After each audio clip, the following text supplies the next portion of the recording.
It's Blacktober, and you are cordially invited to a Bridgerton ball. And if you'd like to see the gowns that we're discussing today, you can find them on the Black Women Stitch Patreon. And your support can help us reach our goal of 500 patrons by the end of 2022.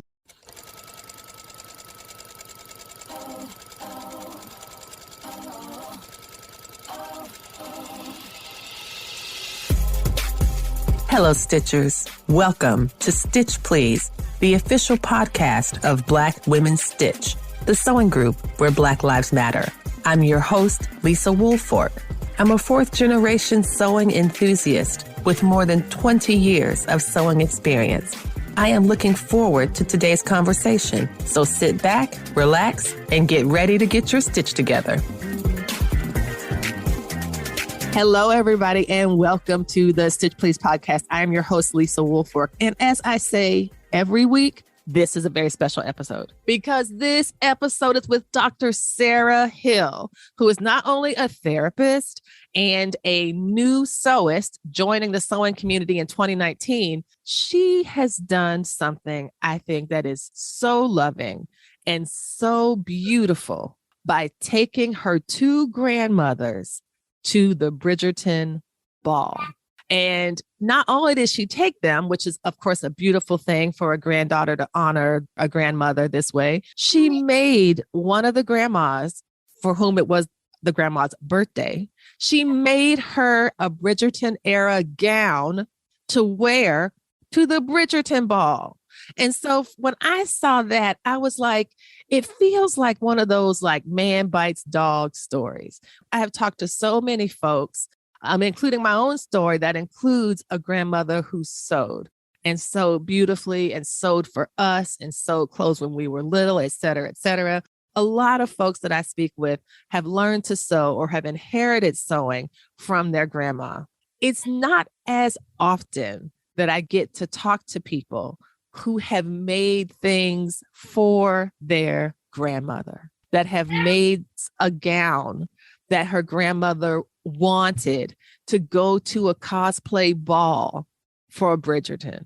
I mean, the story that I'm telling you feels so beautiful to me, but this is nothing compared to the actual gown or the look on her grandmother's face in these wonderful photos. And some of those photos will be included in the promotional materials for this episode. So you'll see photos throughout the week and you can go back and check Instagram to see those photos. We will have some of Sarah's grandmother just glowing and so happy in this beautiful gown. So welcome, Sarah Hill. Thank you so much for being here. Welcome to the program. Thank you for having me. Such an honor.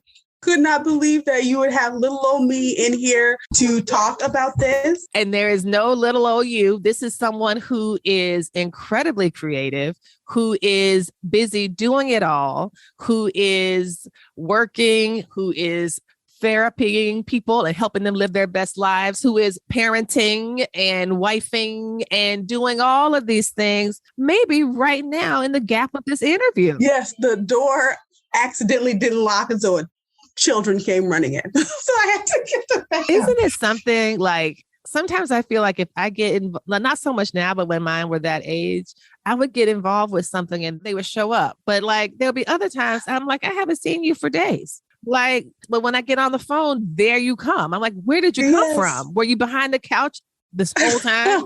Well, mine are little, so they're like constantly touching me at all times. Yes. And so when I come into this office, they're like, why?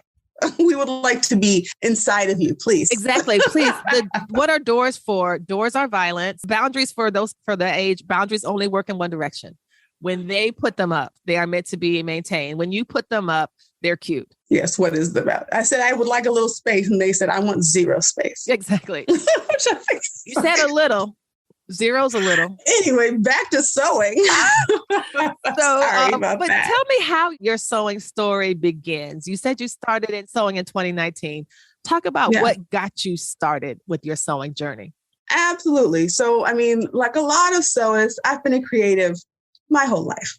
I think I came out the womb just wanting to do stuff, color, paint, put things together, scrapbook. Like, it's been in me since I was born. My husband said something really interesting the other day. We were talking about what it means to be an artist. And even though he's participating in art, he said, I wouldn't consider myself an artist because I don't have he doesn't consider himself an artist because he doesn't have the compulsion to create. But when I can't create, it feels like something is missing. And that made sense to me. And I think that was a really good kind of differentiation between somebody who maybe partakes in art and then a person who is an artist. It was just there. Yes. That the compulsion is that kind of strong urge. It's not something you're ever forced to do. It's something that you kind of want to do. And if you don't do it, like, like you said, off. I feel right. Or like you said, something is missing, or like frustration might build or mount. And it's just like, oh my gosh, I'm tired of doing this. I want to do something else. What was some of your early projects? Do you remember what because I'm looking at this gorgeous gown behind you and I'm like, yeah, this is what I wore. I'm like, I know that's not the first thing you made. I know that is not the first thing you've ever made. Because that, if you did, we need to absolutely have a conversation.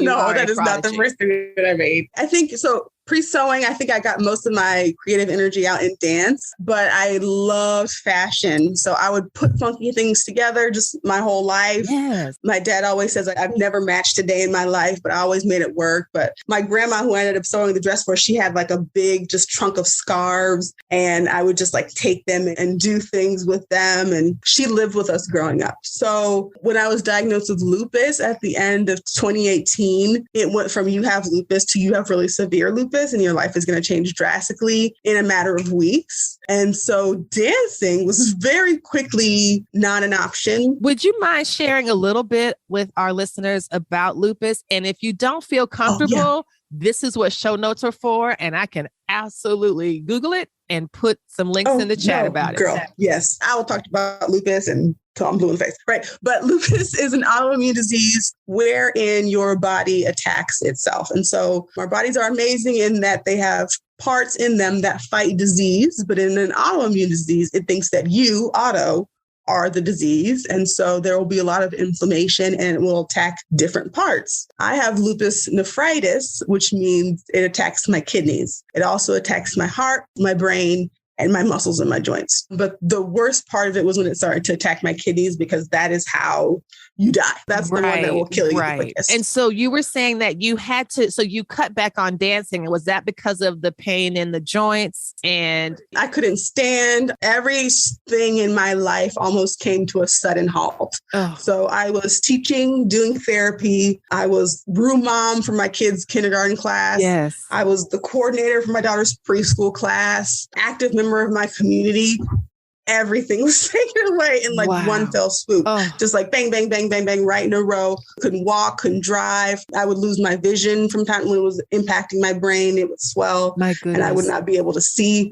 So I couldn't drive. Yes. And so it impacted my mobility the most and very quickly. And then the treatments to save the kidneys really impacted my body in a horrible way. So for those people who have been on steroids or prednisone, you might know the havoc that can cause in your body, but it was horrible. So mobility got impacted really fast. Sometimes I would faint. They were passing out. So I thought to myself, I need to do something, and I have to be able to do it sitting down. And I don't know where sewing came from, but I was just like, I want to sew something. And so I said it to my husband. And so it was, I don't know, less than 2 weeks. He went to Amazon. It was for Mother's Day. And he got me a sewing machine. And he said, if you want to sew, like that's what you're going to do to cope with. Sure. Whatever I can do to help you cope with this. One of the morals of my story is my husband is an absolute angel.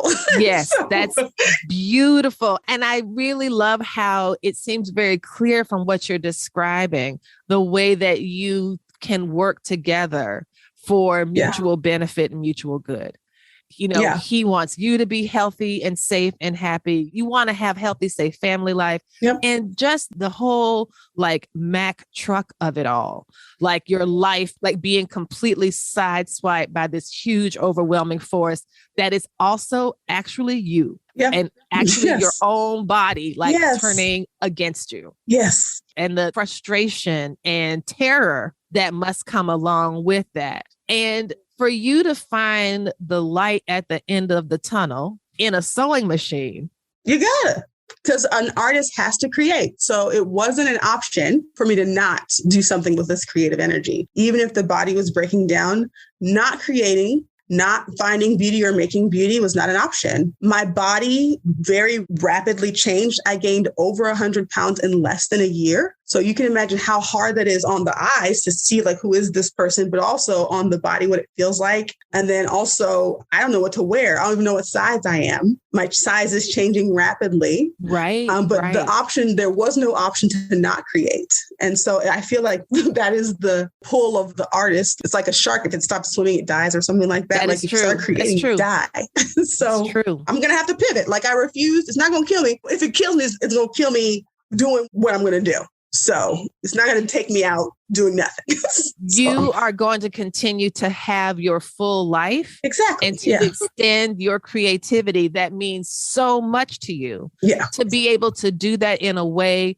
And I can imagine the idea of having something in terms of sewing that you have control over start to finish. I love might that. Feel nice. Can you say a little bit more about that? Yes, I think what you say is like very powerful, what you just said. Right before the sewing machine, I almost forgot about this, but this was a pivotal point in my lupus journey, was Christmas time, around that time. So I had been in it for about just a month and a half, but it had gone really quickly. And so there was a lot of procedures happening. And I just had this mindset of like, when I'm done with lupus, like things will get back to normal. When I'm done with lupus, it'll be fine. You know, let me just knock this out real quick. Right. And my husband had to sit down with me and gave me a book on grief. And he said, I want you, because I had to say I was going to have some like prayer time at the beginning of the year. And he was like, I'd like you to ask God, like, what do I do if God doesn't take away the lupus? And I know that was a very hard thing for him to say, because I had this idea in my mind that lupus was a short-term thing. But he said, I want you to consider what happens. Who are you if the lupus doesn't go away? If God doesn't take it away tomorrow, then what? And I felt like that shook me to my core, but it shifted my focus between trying to conquer lupus, trying to get to the end of it before I'd be okay again. And then it shifted it to like, well, what you going to do in the meantime? Which is why I chose my handle, which is me in the meantime, because I decided I was going to sew. And I don't know if there's no cure for lupus. Maybe they will develop a cure in my lifetime. Maybe they won't. Maybe I'll be in remission. Maybe I won't. I'm not right now. So I don't want to be waiting until this, like, who knows when it's going to come. Let me control what I can and forget what I can't control. Yes. And create in the meantime. And I felt very self-conscious about my looks. And I said, let me just create what I can, dress this body up. Yes. Even if it doesn't look like how I think it should look or how it's looked for several decades, I'm going to put this body in custom made clothes. I'm going to figure out how to sew for her. I don't know what size she is. So I'm going to just take her measurements then. That's right. Because she is worthy of being sewed for, because she is make worthy, because she is loved. She is loved. She is loved with extra 100 pounds, with minus 100 pounds, and even the word extra suggests that apparently there's some size we're all supposed to weigh, which is also false. And so I really appreciate your me in the meantime as your IG handle, because really in the meantime, that's all we have today. That's all we have.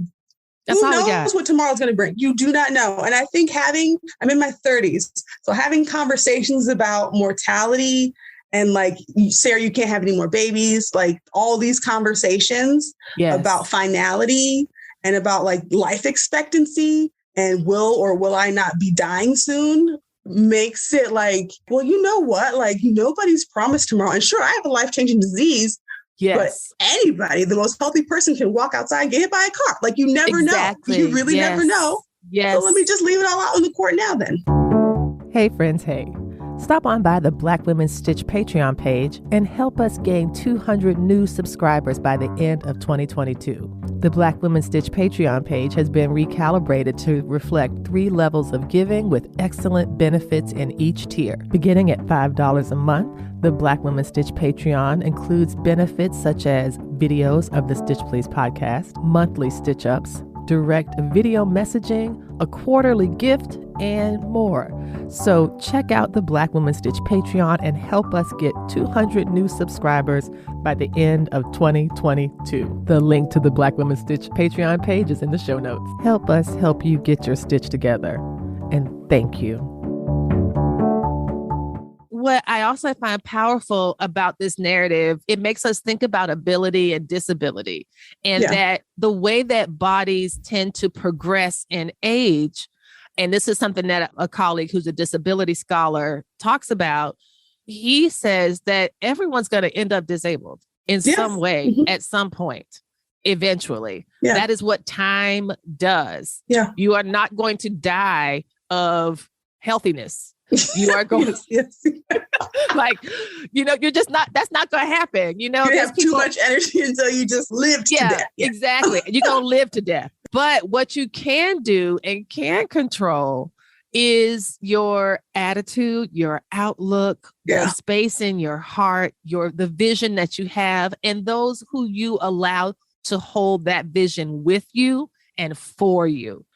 I'm stumbling because I feel like my experiences, I'm pulling them from lots of different things, from books, from whatever. But, we all have the one life. The one. And what your experience so rapidly teaches us, and I appreciate your generous sharing, is that we all get to claim our time, and that we do not have to live by somebody else's calendar or somebody else's clock. And I'm so glad that what I'm hearing in your story is that it was your pursuit of creativity that kind of fueled you to say, you know what, let's just keep going. I got to wear clothes and I don't want them to be ugly. There you go. Yes. Yeah. And because I can tell you, I'm looking at a dress you made for March 7th, and this thing is cute. It is a beautiful yellow 2-piece wrap sweater type thing. It is really adorable. And it's amazing to me that you've just been sewing for what could be maybe 3 years? 3 years. Yeah. 3 years. Hey, y'all, this is interesting. Sarah started sewing around the time that I started the podcast. So that's serendipity for you. Look how well we are doing in an extremely short time. Yay us. Yay us, Sarah. Yay us. Yay us. I want to pivot and talk about the generous sewing and costuming that you did for the Bridgerton ball for your grandmothers. But tell me about the Bridgerton ball. What made you want to go? What was the experience like? And how did you plan for an event like this? Sure. Yeah. So I think the same attitude that I was just talking about why not? Let's just do this was kind of what made me think about the ball. I saw some meme somewhere that said artists have the audacity of seeing something being I can do that. And so why not? I'm gonna just try. How dare they? How dare you see a beautiful gown and being oh yeah, I got that. I'm gonna try it. And why not? And so my grandma loves Bridgerton. She loves all things romance. She's like many people, we just have regular lives, right? You don't get to just go and live this fancy life. That's not our story. And so but Shonda Rhimes made it our story. Exactly.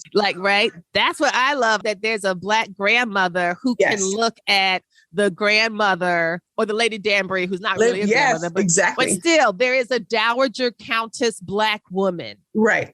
So we loved Bridgerton and we loved seeing us in that. And then she just the romance of it all. And so I watched it with her. And then I think it was on TikTok. I saw a video of this. And my first thought was, my grandma would love this. Oh my gosh. She would love this. And it felt like something that was we've never had an opportunity to go to a ball before, right? That's never been there. Where has she had the opportunity? And then I was that's crazy. She's 88. She can't go to a ball. And then I was why not though? so then I showed it to her. I was does this something you would like to go to? And she was oh my gosh, this is so amazing. That's so cool. I wish I could go to something like that. And then I just was thinking about her health, which has been rapidly declining in the pandemic. I think a lot of our elders not having the ability to move and do the activities that were keeping them healthy, it really impacted them mentally, as well psychologically. As them getting together. I think that, there's different senior centers and exercise classes and line dance classes, all of these things were all taken away. All gone. Right. And so I think one of the ramifications that my grandparents, who were previously very active and very healthy, all of a sudden had that activity taken away. And so she's had a lot of physical limitations. So now she's walking with a cane and all of this. And I thought, like, I don't know, this doesn't seem possible. And then a coworker of mine brought it up at a party. And she's an older woman. And I was like, I'm going to take my grandmother. I don't know how, but I decided in that moment, I said, I'm going to take this 88-year-old woman to this ball and I'll make her a dress. And so I went and I asked my mom, because she was going to have to help me get her there. And I can't drive because of the lupus. So we're going to need some help. And me and my grandma, between the two of us, we ain't got a working kidney. So I knew we were going to need some help. And so I said, Mom, would you be willing? And she was like, sure. And so I bought the ticket and I called her. I really wish I would have taped when I told her. Oh my gosh. That's one of my biggest regrets is she lost it. She just started bawling and she was just like, are you for real? You know, like she was in disbelief. And I said, and I'll make you whatever kind of dress that you want, anything that you want. I will figure it out. So she was very excited and decided to rewatch Bridgerton all the way through. Well, because she's got to get her look right. You know, like she was but listen, Sarah, for real. The first time she watched it was just for entertainment. Yes, exactly. The second time she watched it, she's studying, you know, and she's like, well, I like the line on this particular one, but I'm not so sure about that color. And I'm going to talk to Sarah about, should we do tassels or no? Because I'm unsure. She knew exactly what she wanted. And I was very surprised because I was thinking Lady Danbury vibes for her with the brocade and all of that. But she loved Daphne's dresses. She loved like the romance, the delicateness of it all. I think she didn't want to be like pushy with me, but I could hear in her voice, like when I would suggest other colors, she really wanted a Daphne dress. And so then when I started showing her Daphne colors, then you could hear the excitement. And I was like, I got to make this lady a Daphne dress. And so then I started getting really into doing research. Oh my gosh. So after you got past, so you were trying to give her this kind of very stately, respectable, because Lady Danbury is the character who is a dowager, which is someone who is a widow, but does not have any children, but also has a lot of money and social power because her husband is dead. So she's got all his money and properties, right? And she gets to live her own life.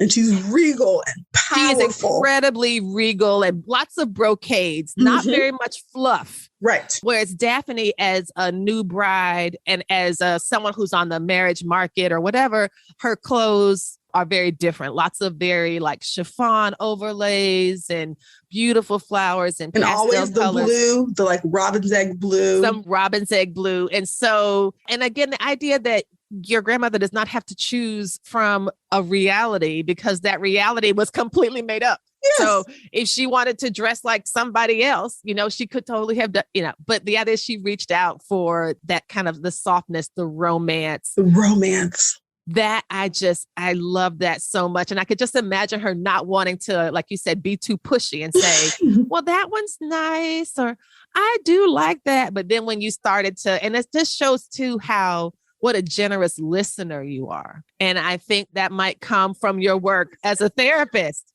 Your job as a therapist is to listen to people. And so you could hear the hesitation in her voice and you knew that meant something.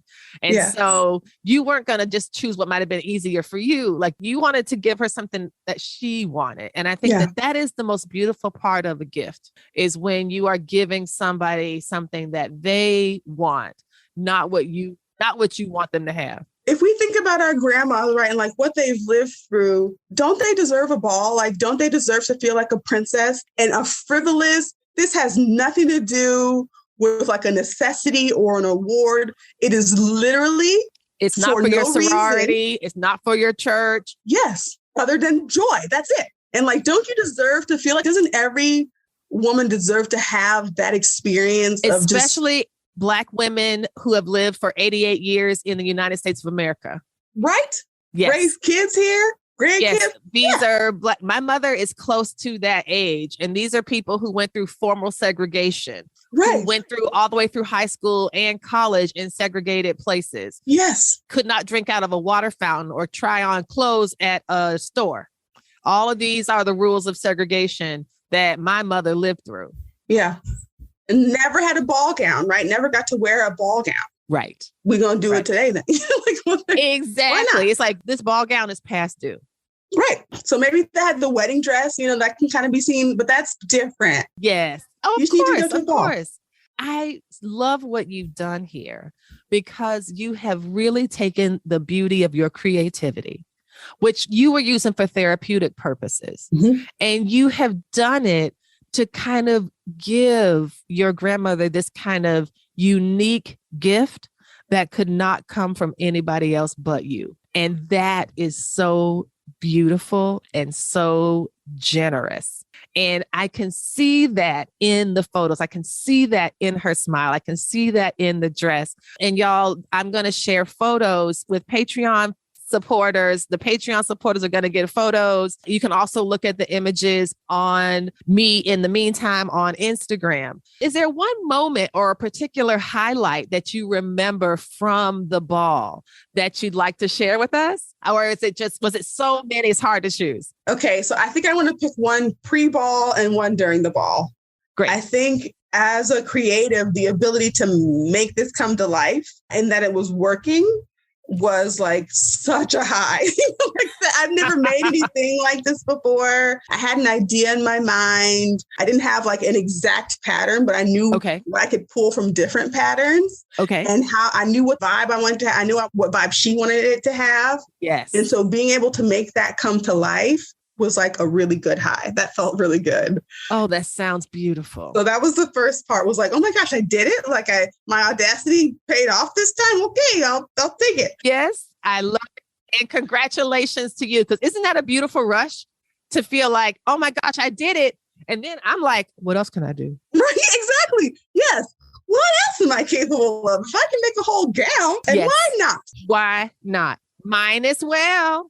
My mom said something recently because she sewed, and I would ask her as a child, like, sew me this. And she'd be like, no, I don't know how to do that. Like, no, I'm not going to do that. And I'd be like, why don't you sew me this? And she's like, no, Sarah. And then recently she said, I understand now, because the distance in your mind between an idea and like it just doing it is a very short distance. And she was like, do you realize that not everybody does that? Like, not everybody just thinks like of an idea and decides, I'm going to do it. And so that helped me to understand like why it wasn't like she was like, no, I don't want to do this. She was like, how would I even, and I was asking for complicated things. Right. And so being able to make this from the Met Gala. Yeah, exactly. And she was just like, so I get it now, but that was a rush. Okay. And then in the ball, so many people kept complimenting her on her dress, which was just so precious. Oh my God. Everybody at the Bridgerton experience, it was exquisite. Like it was absolutely exquisite.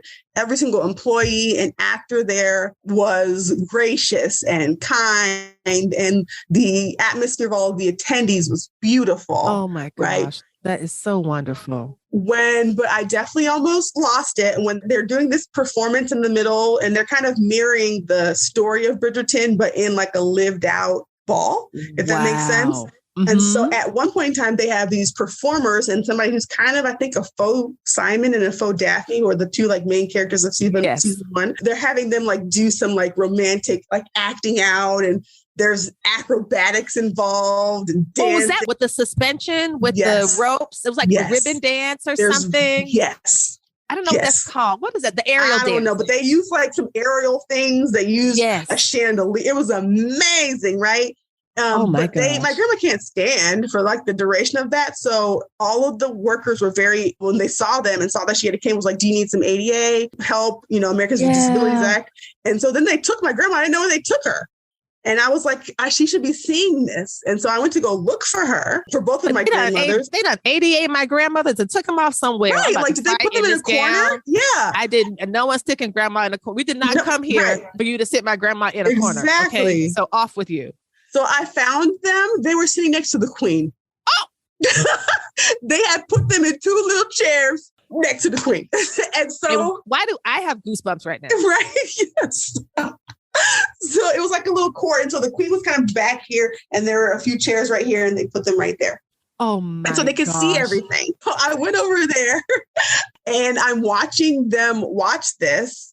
And Joanne is my grandmother's name. She looked so happy because it was a very dramatic, like moving dance and like all the different pieces. And she just looked so excited. Her little hands kept kind of doing this.